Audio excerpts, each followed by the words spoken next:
Assalamualaikum warahmatullahi wabarakatuh. Perkenalkan, nama saya Muhammad Hanif Abdillah dari kelas 3C Sistem Informasi. Di sini saya akan menguji sistem P2P dengan meninjau salah satu layanan platform yang legal di Indonesia. Sistem peer-to-peer atau P2P di Indonesia telah berkembang menjadi salah satu instrumen pembiayaan alternatif yang semakin digemari masyarakat, terutama bagi UMKM yang membutuhkan akses modal cepat dengan persyaratan yang lebih fleksibel dibandingkan dengan lembaga keuangan tradisional.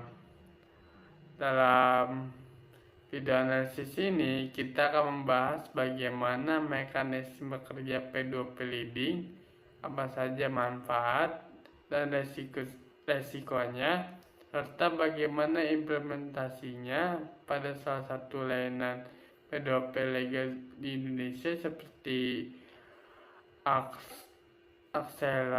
akseleran yang beroperasi di bawah pengawasan Otoritas Jasa Keuangan atau OJK. Secara umum, P2P Leading mempertemukan pihak pemberi pinjaman atau lender dengan pihak peminjam atau broker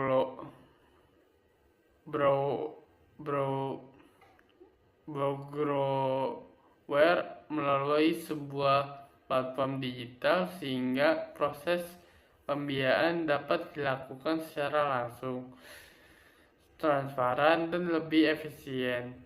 Platform kemudian bertindak sebagai perantara yang mengelola proses administrasi, menganalisis resiko, menyeleksi keuangan yang layak, dan menyediakan proses dokumen legal hingga mengatur arus pembayaran pokok dan bunga.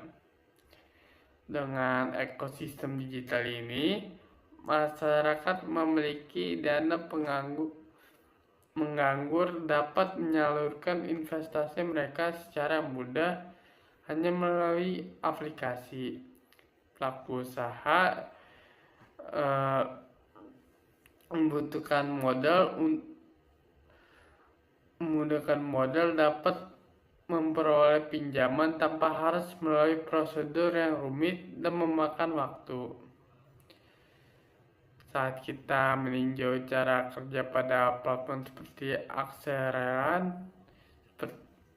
akseleran, terlihat bahwa proses mulai dari pendaftaran pengguna, verifikasi identifikasi melalui EKYC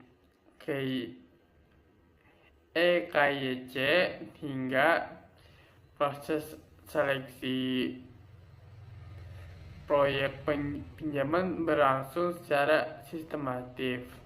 Calon peminjam harus memenuhi sejumlah persyaratan seperti legalitas usaha, laporan keuangan, aktivitas operasional, dan histori pembayaran. Platform kemudian memberikan skor kredit internal yang dapat membantu para lender menilai tingkat resiko masing-masing proyek. Di sisi lain, para trader bebas memilih proyek pendanaan sesuai referensi resiko mereka. Apakah ingin membiayai UMKM di bidang perdagangan, industri kreatif, manufaktur, atau proyek yang dengan pinjaman tertentu. Salah satu keunggulan P2P Leading legal yaitu adalah adanya pengawasan OJK, mendapat prinsip transparansi, risiko disclosure serta penggunaan teknologi seperti credit crossing algorithm, data analitik, dan automated risk assessment yang membantu menekan risiko gagal bayar. Platform juga menyediakan laporan perkembangan pinjaman sehingga lender dapat memantau proyek pembayaran, tanggal jatuh temponya, dan estimasi keuntungan secara real time. Namun, meskipun memberikan banyak manfaat, P2P lending juga memiliki beberapa resiko yang perlu dianalisis secara mendalam. Resiko gagal atau secara difficulty selalu menjadi poin utama yang harus diperhatikan. Pada beberapa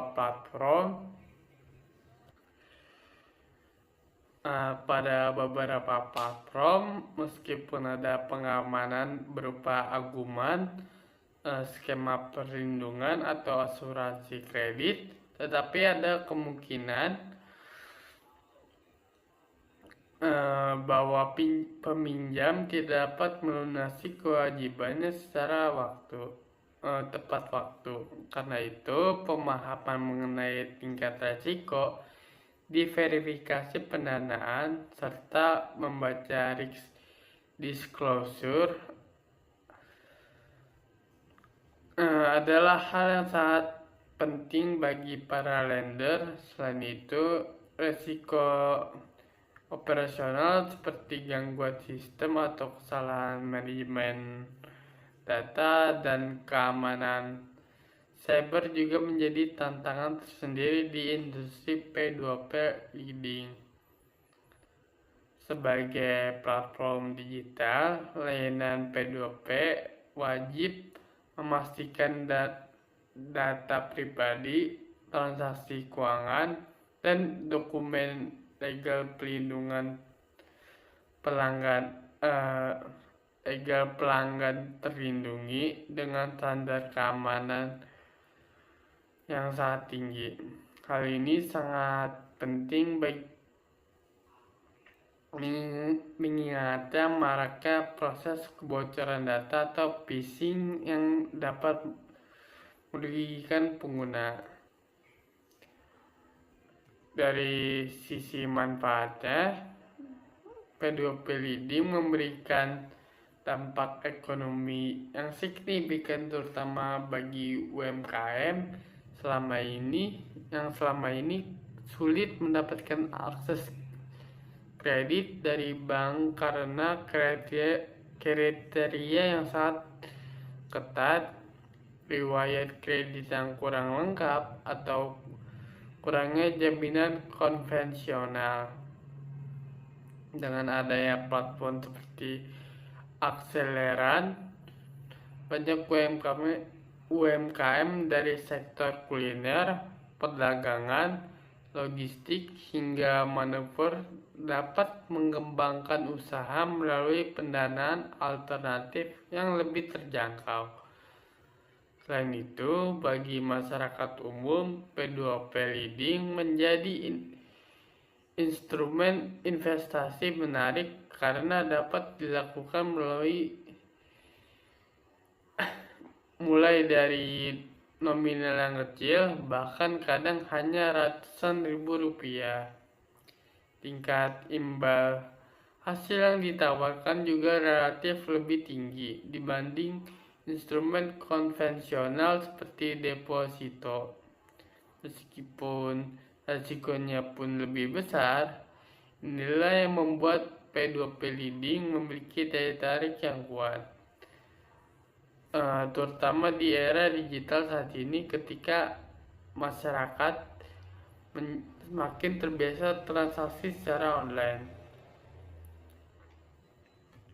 Dari perspektif platformnya, mereka berperan tidak hanya sebagai penghubung tetapi juga sebagai pengelola resiko melalui fitur-fitur seperti di verifikasi otomatis, risk scoring, analisa dokumen usaha, pendanaan kolektif, hingga pemantauan pembayaran berkala. Platform P2P legal juga diwajibkan oleh OJK untuk menerapkan sistem responsible lending, melaporkan statistik risiko secara transparan, memastikan tingkat bunga sesuai ketentuan, serta melarang praktik penagihan yang tidak manusiawi. Semua regulasi tersebut membantu menciptakan industri P2P yang lebih sehat, aman, dan keberlanjutan bagi seluruh pihak yang terlibat. Selain itu, beberapa platform menyediakan fitur edukasi keuangan seperti artikel, webinar, laporan analisa pasar, hingga simulasi pendanaan sehingga pengguna dapat memahami baik peluang maupun resikonya sebelum melakukan investasi. Dalam analisa ini, penting juga menyoroti bahwa keberhasilan P2P lending tidak hanya tergantung pada teknologi dan regulasi, tetapi pada literasi keuangan masyarakat. Banyak kasus kerugian terjadi karena pengguna hanya fokus pada imbal hasil tinggi tanpa memahami resiko yang setara. Karena itu, platform P2P harus lebih meningkatkan edukasi, transparansi, dan cara penyampaian informasi resiko kepada pengguna agar tidak terjadi salah persepsi. P2P lending seharusnya dipandang melalui sebagai instrumen investasi beresiko menengah hingga tinggi yang membutuhkan strategi pengolahan portofolio, bukan hanya sekedar sarana pencari keuntungan cepat. Dengan literasi yang baik, para investor dapat memanfaatkan fitur-fitur seperti verifikasi ke banyak proyek, memilih rating resiko yang sesuai, dan memahami karakteristik sektor usaha yang mereka danai. Meninjau lebih lanjut, industri P2P lending juga memiliki dampak sosial dan ekonomi yang signifikan. Selain membantu UMKM berkembang, P2P lending memberikan kontribusi pada inklusi keuangan, mendukung pertumbuhan ekonomi daerah, serta mendorong pemerataan akses pembiayaan di Indonesia. Banyak pelaku usaha kecil yang sebelumnya kesulitan memperoleh modal dini yang dapat menjalankan produksi, sehingga jaringan penjualan dan peningkatan daya saing melalui bantuan pendanaan dari para leader individu. Secara makro, hal ini membantu menciptakan lapangan kerja baru untuk meningkatkan produktivitas ekonomi dan memperkuat ketahanan usaha kecil di berbagai wilayah Indonesia. Hal ini menjadi P2P lending bukan hanya sekedar sebagai platform investasi, tetapi juga sebagai inovasi yang membawa dampak sosial nyata. Kesimpulannya, analisis menyeluruh terhadap sistem P2P lending menunjukkan bahwa inovasi finansial ini telah membawa banyak peluang bagi kedua belah pihak, pemilik modal dan peminjam, selama dijalankan pada platform legal yang diawasi OJK. Dengan teknologi yang terus berkembang, mekanisme penilaian risiko yang semakin akurat, serta meningkatnya edukasi keuangan masyarakat, P2P leading berpotensi menjadi salah satu pilar penting dengan ekosistem ekonomi di Indonesia. Namun, pengguna harus tetap bijak memahami resiko, membaca ketentuan platform secara teliti, dan menerapkan strategi investasi yang tepat agar manfaat yang diperoleh dapat maksimal. P2P leading tidak hanya tren tetapi juga sebuah transformasi finansial yang memberikan akses efisien serta peluang pertumbuhan bagi jutaan masyarakat Indonesia. Sekian dari saya. Itu saja yang saya sampaikan. Wassalamualaikum warahmatullahi wabarakatuh.